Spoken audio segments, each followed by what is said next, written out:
I've stopped here at Balkidder. There's lots going on here that I want to show you.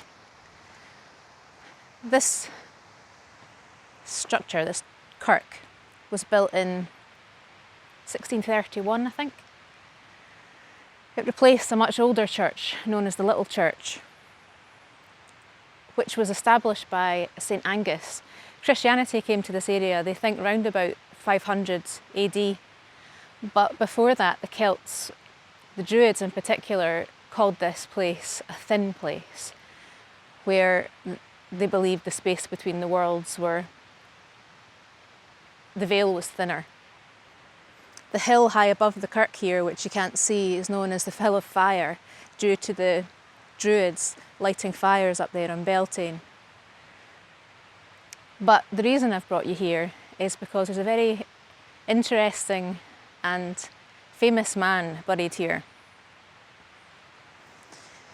One of his aliases was Robert Campbell, and he would have been able to use the Campbell surname because his wife Mary was a Campbell, and that proved later in life quite a useful surname to have for him because he came under the protection of the Campbells of Argyll. He was known as Red Robert, and in the Gaelic that's Rob Roy. You know him as Rob Roy. Rob Roy MacGregor was a man who became a legend in his own lifetime. He was a cattle reaver, and cattle reaving was almost seen as somewhat of a tradition in Scotland rather than something to be ashamed of. It was thought that if a man couldn't protect his own kine, then he didn't necessarily deserve to have them. Cattle reavers picked up stray cattle and sold them at market, took them down the drove roads and sold them at market for a profit. It was seen as a businessman's game, and Rob got in trouble throughout his life because of it. Rob Roy went into a business endeavour with the Duke of Montrose, which went sour. Rob had been charged with being the Duke's cattleman. He had to go to market and acquire kine for the Duke. The Duke would lend Rob money to do this, and on one occasion, the money went missing. Now, it's not written anywhere that Robert himself was suspected, but the Duke certainly didn't trust Robert. And he put out an arrest warrant for Robert. And not only that, he burnt his house and evicted him from his land. This started a lifelong blood feud between the two. And Robert took refuge in the Argyll lands of the Campbells, of his wife's family. And the Duke of Argyll looked after Robert for the rest of his life, doing him lots of different favours. The way Robert retaliated with the Montrose was to spend basically his entire rest of his life making life miserable for the Duke. He constantly pilfered the Duke's cattle. And not only that, he also imprisoned the Duke's factor on an island in a loch, which is now known as Factor's Island. I love that.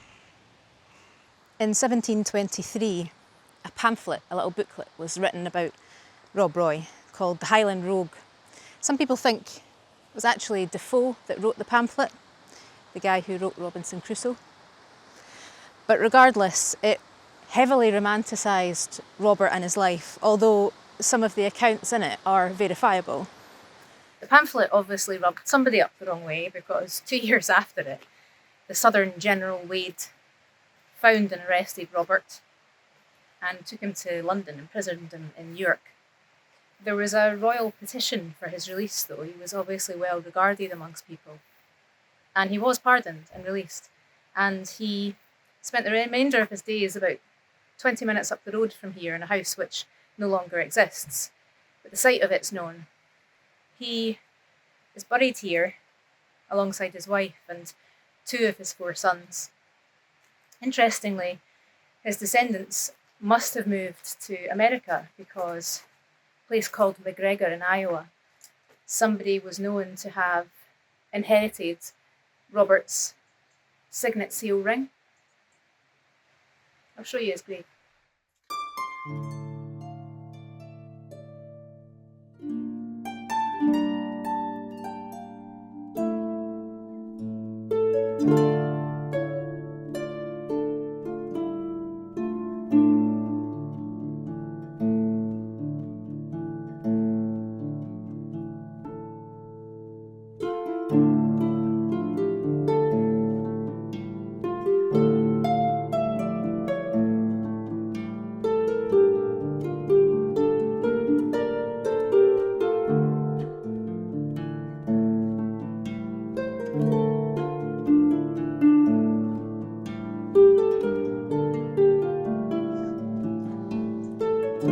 For a man to become a legend in his own lifetime is no mean feat, and we have to wonder why.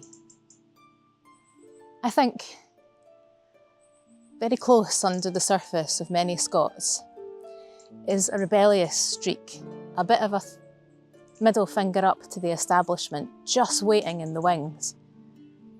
And Robert was very much like that. But you don't become a legend by just being a scallywag, by just being a cattle thief. He was also known to perhaps sit on the fence a bit when it came to battles and choosing sides. And I actually think that shows honour. And I think honour is what makes a legend. He wasn't just looking out for himself and his family. He was the clan chief. He was looking out for all of his men. The epitaph, McGregor, despite them, further proves Rob's sense of defiance against a rulership not on his side. But he sets an example of kinship with and responsibility for his clan by keeping them out of bloody conflicts, which in Scotland, more often than not, were brother against brother. For the McGregor to look out for his own men and their families in the way he did, by keeping them out of political skirmish, that's loyalty. That's a man who recognises with a sense of duty what is his own by protecting his people.